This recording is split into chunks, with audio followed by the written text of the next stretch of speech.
Hey everyone, welcome back to our channel Quick Guide. Today we brought you a brand new video. We want to show you how to download or install Pionix crypto trading bot app in your iOS device. So without any further ado, let's get straight into the tutorial. Before downloading, let's know what is Pionix.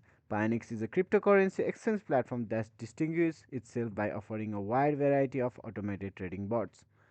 Alright, let's dive in. Here's how to download the Pionix app on your iPhone or iPad.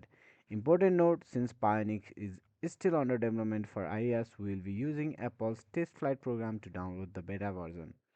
Grab your iPhone or iPad, make sure it's connected to the internet, open Safari, which is your default web browser, head to the Pionix website. You can find the link in the video description below.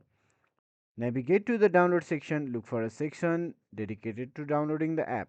Find the iOS test flight version. It might be labeled as beta or test flight. Tap the download button. This will redirect you to the Apple's test flight program.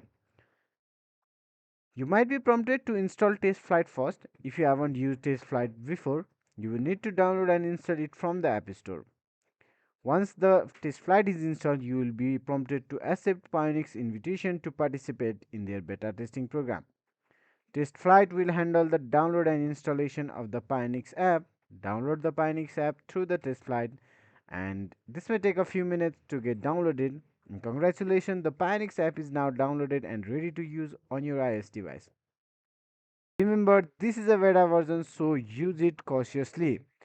We will bring more of this type of content in upcoming days, so make sure to hit the like button. Also, do not forget to subscribe our channel and set the bell icon to all so you don't miss any updates. Feedbacks and queries are truly appreciated in the comment section. I will see you guys again in our next video. Have a nice day. Thank you.